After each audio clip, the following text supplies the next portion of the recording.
Hello साथियों, welcome to royal study. दोस्तों, आज की इस वीडियो में मध्य प्रदेश पटवारी 2023 के स्पेशल एग्जाम का नेक्स्ट एनालिसिस आपके लिए लेकर आए हैं और आज 18 अप्रैल फर्स्ट शिफ्ट का एनालिसिस हम कवर करने वाले हैं।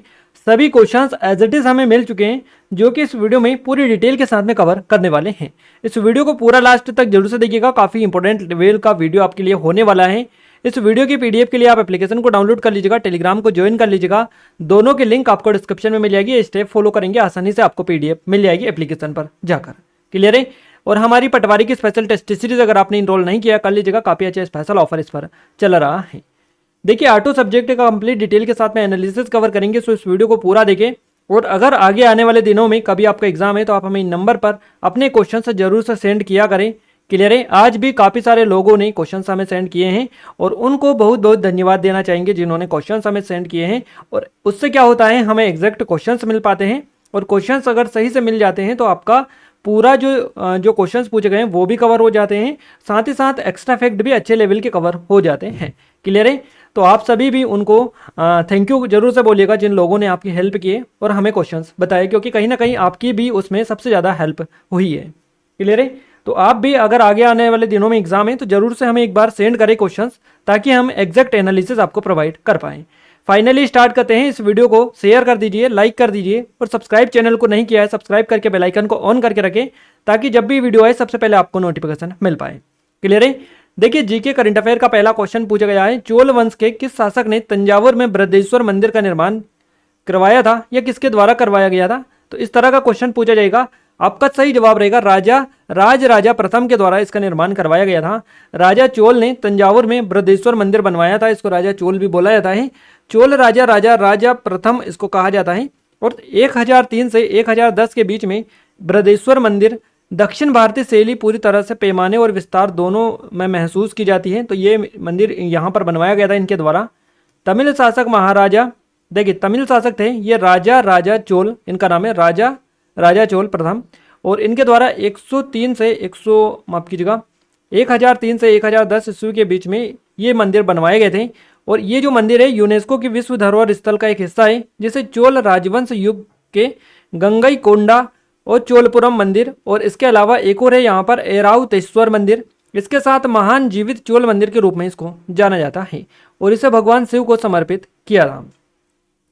अगला क्वेश्चन पूछा गया है। अगला क्वेश्चन है, केरल का कौन सा जो नृत्य है ये नृत्य से संबंधित है? इस तरह से क्वेश्चन पूछा था। केरल का कौन सा नृत्य मंदिर से संबंधित है, इस तरह से क्वेश्चन था। एग्जैक्ट क्वेश्चन हमें नहीं मिल पाया है। वो लोग बता रहे थे कि मोहिनी अट्टम इसका करेक्ट आंसर था। तो मोहिनी अट्टम के बारे में हम आपको करेक्ट डिटेल बता देते हैं। मोहिनी अट्टम केरल की शास्त्रीय नृत्य परंपरा है, एक शैली है।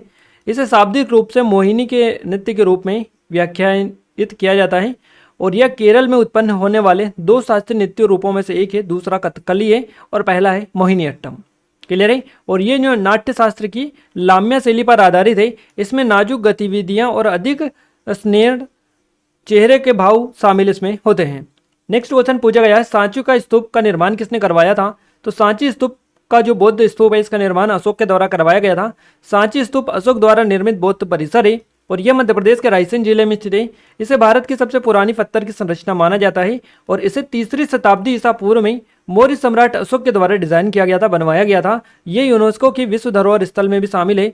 सांची जो गुफाएं हैं या सांची, माफ कीजिएगा, सांची की जो स्तूप है ये आपके विदिशा जिले में स्थित है, तो ये याद रखिएगा, है ना। और मोटिव एक विशेषता है सांची स्तूप की, जिसे नए 200 रुपये का जो नोट है इसमें देखा जा सकता है। तो यहाँ पर यही आपको देखने को मिलता है, सांची का स्तूप।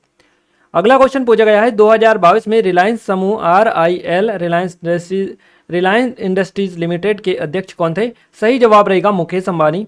अगला क्वेश्चन पूछा गया है, हाल ही में विमेंस प्रीमियर लीग यानी WPL 2023 का ऑरेंज कैप किस खिलाड़ी को मिला है? तो ये मेग लेनिंग को मिला है। इनका नाम आप याद रखिएगा। विमेंस प्रीमियर लीग यह है 2023 और इसके पहले सीजन में मुंबई इंडियंस ने दिल्ली कैपिटल्स को 7 विकेट से हराकर खिताब अपने नाम किया है। हालांकि दिल्ली की टीम फाइनल में हार गई, लेकिन कप्तान मेग लेनिंग इनका नाम है, इनने सीजन में सबसे अधिक रन बनाकर ऑरेंज जो कैप है ये खिताब अपने नाम कर लिया है। तो ऑरेंज कैप का जो खिताब जीता है ये किसने जीता है? मेग लेनिंग इनका नाम है। अगला क्वेश्चन पूछा गया है, विश्व का सबसे ऊंचा जलप्रपात कौन सा है? तो विश्व का सबसे ऊंचा जो जलप्रपात है ये एंजल जलप्रपात है। एंजल जलप्रपात दुनिया का सबसे ऊंचा जलप्रपात है। दुनिया का सबसे बड़ा जलप्रपात वेनेजुएला में एंजेल जलप्रपात है और इसकी ऊंचाई कितनी है? 3212 फीट, यानी मीटर में पूछा जाए 789 मीटर। अगला क्वेश्चन बनाए, देवपाल ने लगभग 40 वर्षों तक शासन किया, यह किसका पुत्र था? तो ये धर्मपाल का पुत्र था। याद रखिएगा, धर्मपाल के बाद उसका पुत्र देवपाल शासक बना था। तो और सबसे महत्वपूर्ण या शक्तिशाली पाल राजा था ये। देवपाल की मृत्यु के बाद पाल वंश के प्रभुत्व का जो समय था यह समाप्त हो गया और ठहराव शुरू हुआ था। अगला क्वेश्चन पूछा गया, संविधान का अनुच्छेद 19(1) में क्या है? तो संविधान के अनुच्छेद 19(1) में भाषण और अभिव्यक्ति की स्वतंत्रता देखने को मिलती है। देखिए, संविधान के मूल पाठ में अनुच्छेद 19 में 7 अधिकार थे। मूल संविधान में अनुच्छेद 19(1)(f) और 31 है ना। तो इसमें संपत्तियों के अधिकारों की सुरक्षा प्रदान करता है, जिसमें संपत्ति का अधिग्रहण और निपटान शामिल है। बाद में इन्हें निरस्त कर दिया गया और अनुच्छेद 300(a) में डाला गया। अनुच्छेद 19 में 6 अधिकार है जो केवल राज्य की कार्रवाई में सुरक्षित है ना, निजी व्यक्तियों से नहीं। अगला क्वेश्चन पूछा गया है, चीन के शिनजियांग प्रांत को लद्दाख के साथ कौन सा दर्रा जोड़ता है? तो चीन के शिनजियांग प्रांत को लद्दाख के साथ में जो दर्रा जोड़ता है ये अगिल दर्रा, इसका नाम है अगिल दर्रा, इसको बोला जाता है। चीन के शिनजियांग प्रांत को लद्दाख के साथ जोड़ता है। अगिल दर्रा माउंट गार्डविन आस्टेन के उत्तर में समुद्र तल से 5000 मीटर की ऊंचाई पर स्थित है।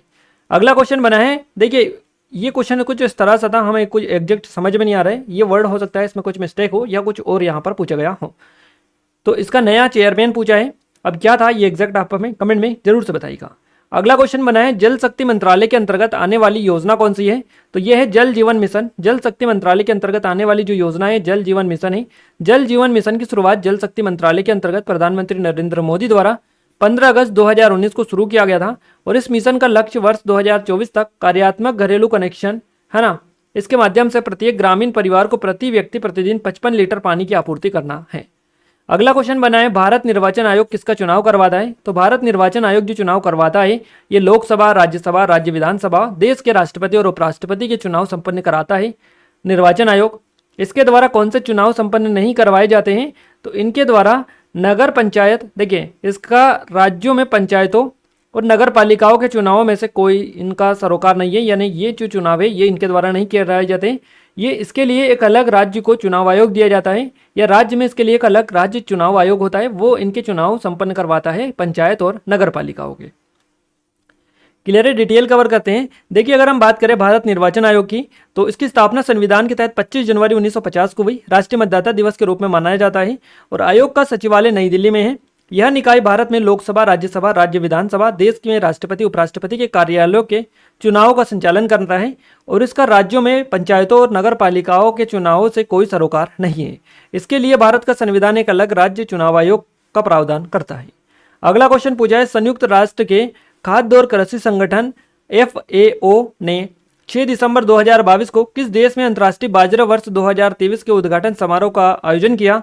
तो ये रोम, इटली में किया गया है। संयुक्त राष्ट्र के खाद्य और कृषि संगठन है FAO, इसने 6 दिसंबर 2022 को रोम, इटली में अंतर्राष्ट्रीय बाजरा वर्ष 2023 का उद्घाटन समारोह का आयोजन किया और भारत ने अंतर्राष्ट्रीय बाजरा वर्ष 2023 के प्रस्ताव को प्रायोजित किया, जिसे संयुक्त राष्ट्र महासभा ने स्वीकार भी कर लिया है। और भारत ने बाजरा मुख्य रूप से खरीफ की फसल है भारत में, और जिसके लिए कम पानी और कृषि निवेश की आवश्यकता होती है, तो देख लीजिएगा थोड़ा सा। अगला क्वेश्चन पूछा गया है, निम्नलिखित में से कौन सी भाषा आर्य भाषाओं में शामिल नहीं है? देखिए, इसमें से कौन सी भाषा आर्य भाषाओं में शामिल नहीं है? तो अरबी जो भाषा है ये आर्य भाषाओं में शामिल नहीं है।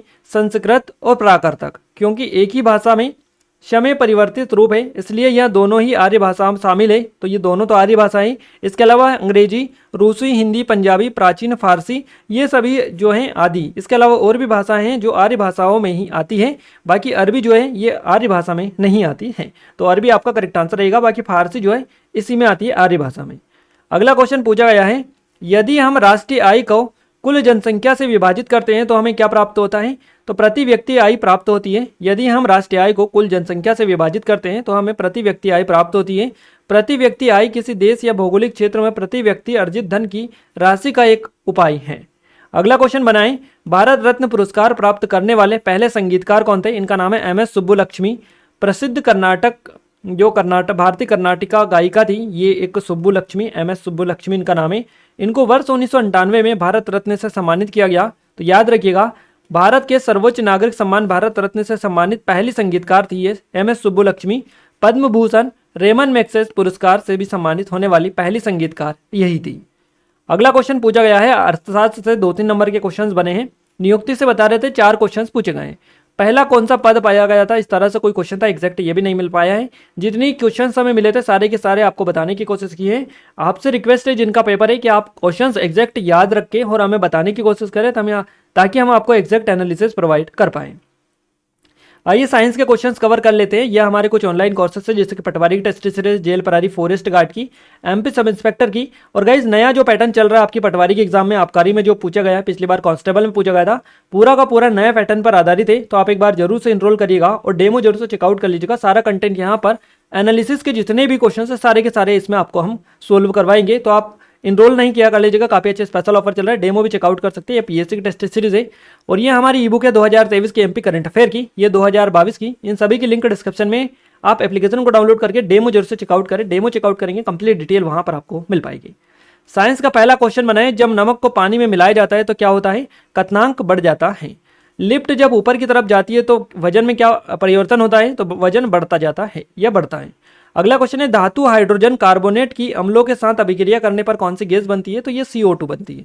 अगला क्वेश्चन है, लाइसोसोम का कार्य क्या होता है, तो पाचन करना लाइसोसोम का मुख्य कार्य है। तरल दबाव का सूत्र क्या होता है, तो P द्रव्य PgH इसका सूत्र है। कार्य करने की क्षमता को क्या कहा जाता है, तो ऊर्जा इसको बोला जाता है। नेक्स्ट क्वेश्चन है, युगलीना निम्नलिखित में से किस वर्ग से संबंधित है, तो प्रोटिस्टा वर्ग में आता है आपका युगलीना। इसके अलावा जैविक घटक से भी क्वेश्चन आपके बने थे। कंप्यूटर में क्वेश्चन बना है, CD-ROM का पूरा नाम क्या है, compact disc read only memory इसका पूरा नाम है। अगला क्वेश्चन है, Ctrl+C Ctrl+V ये जो होता है इससे क्या होता है, तो देखिए Ctrl+C से कॉपी करने के लिए यूज किया जाता है, Ctrl+V को पेस्ट करने के लिए और Ctrl+X को कट करने के लिए यूज किया जाता है। अगला क्वेश्चन है, Window+Shift+S से क्या होता है, एक साथ प्रेस करने से, तो स्क्रीनशॉट इससे लिया जाता है। अगला क्वेश्चन बना है, DNS का पूरा नाम क्या है, डोमेन नेम सिस्टम इसका पूरा नाम है, फुल फॉर्म है। MS पावरपॉइंट शॉर्टकट की और मेमोरी नेटवर्किंग, जो डेली के क्वेश्चंस आपसे बन रहे थे टॉपिक से, वो पूरे के पूरे क्वेश्चंस आज भी देखने को मिले हैं। बात करें हिंदी में वाच्य के कितने भेद होते हैं, 3 भेद होते हैं, ये क्वेश्चन पूछा है। विलोम और पर्यायवाची आपको देखने को मिले। रचनाएं आज आई थिंक 1 ही 2 या आई थी, ऐसा बता रहे थे, क्लियर है, जो कि हमें नहीं मिल पाई हैं। अलंकार से क्वेश्चन बने हैं आपके। अनेकार्थी शब्द पूछे गए, शुद्ध वर्तनी, शुद्ध अशुद्ध। इसके अलावा तत्सम तद्भव संधि समास, कारक हो गया, कारक से पहला ही क्वेश्चन। पूर्वाच्य से क्वेश्चन बना है आपका, शुद्ध अशुद्ध से, लोकोक्ति मुहावरे से और पैराजंबल वाले क्वेश्चन आपसे पूछे गए। मैनेजमेंट में प्रबंध से क्वेश्चन बनाए, इकोनॉमी से क्वेश्चन पूछा गया है, अकाउंटिंग से क्वेश्चन बनाए आपका, परिभाषा से, नियोजन से क्वेश्चन बनाए, कथन से क्वेश्चन बनाए, नियंत्रण से, संगठन और विपणन, इसके अलावा निर्देशन से भी क्वेश्चन पूछे जा रहे हैं। क्लियर है। इंग्लिश में बात करें, मिस स्पेल्ट आपका आ रहा है, ईरर आ रहा है, सेंटेंस करेक्शन आ रहा है। इसके अलावा एंटोनियम सिनोनियम से क्वेश्चंस बन रहे हैं, पैराजंबल से क्वेश्चंस पूछे जा रहे हैं, डायरेक्ट इनडायरेक्ट स्पीच और एक्टिव पैसिव वॉइस और आइडम्स, इनसे भी क्वेश्चंस लगातार बन रहे हैं। मैथ्स में बोर्डमास आपका डेली आ रहा है, क्षेत्रमिति से क्वेश्चन बन रहे हैं आपके, पाई चार्ट आपका आ रहा है, सरलीकरण, नाव धारा, रेलगाड़ी वाले क्वेश्चंस आ रहे हैं, संज्ञा पद्धति हो गई, समय वर्ग, टाइम एंड डिस्टेंस है ना, इस तरह से SI CI टाइम और स्पीड एंड डिस्टेंस वाले क्वेश्चंस बन रहे हैं, औसत वाले, प्रतिशत वाले क्वेश्चंस पूछे जा रहे हैं, मिश्रण वाले, लाभ हानि और अनुपात समानुपात। क्लियर है। रीजनिंग में रैंकिंग आ रहा है आपका, मिसिंग नंबर है ना, दर्पण से क्वेश्चन बन रहे हैं, नंबर सीरीज से, अल्फाबेट सीरीज और आकृति, अगली आकृति कौन सी होगी, अल्फाबेट सीरीज से, कैलेंडर से, डाइस यानी 5 से क्वेश्चन बन रहे हैं, कोडिंग डिकोडिंग आपकी आ रही है, रक्त संबंध से क्वेश्चंस पूछे जा रहे हैं और कथन निष्कर्ष से भी क्वेश्चंस बन रहे हैं। तो इन सभी टॉपिक को अच्छे से देख के रखिए, क्योंकि यहाँ से लगातार आपके एग्जाम में क्वेश्चंस आ रहे हैं। पूरे के पूरे हटो सब्जेक्ट का पूरी डिटेल के साथ में एनालिसिस आपको करवाया है। ये वीडियो आपको कैसा लगा, कैसा नहीं लगा, आप हमें कमेंट के माध्यम से जरूर से बताइएगा। अगर आप चाहते हैं कि ऐसे ही वीडियोज़ आपको डेली मिलते रहे, तो इस वीडियो को अपने दोस्तों के साथ शेयर करना ना भूलें, क्योंकि शेयर करेंगे गाइज तो हमें सपोर्ट मिलेगा, मोटिवेशन मिलेगा, आपके लिए और अच्छे से अच्छी वीडियोस लेकर आने की कोशिश करते रहेंगे। इस वीडियो की PDF आपको टेलीग्राम पर एप्लीकेशन पर मिल जाएगी, डिस्क्रिप्शन में आपको लिंक मिल जाएगी, वहां से आप जाकर ज्वाइन कर सकते हैं। अगर आपने चैनल को सब्सक्राइब नहीं किया, सब्सक्राइब करके बेल आइकन को ऑन करके रखें, ताकि जो भी नया वीडियो है सबसे पहले आप तक पहुंच पाए। अब मिलते हैं हमारे सेकंड शिफ्ट के एनालिसिस के साथ, तब तक के लिए जय हिंद, वंदे मातरम।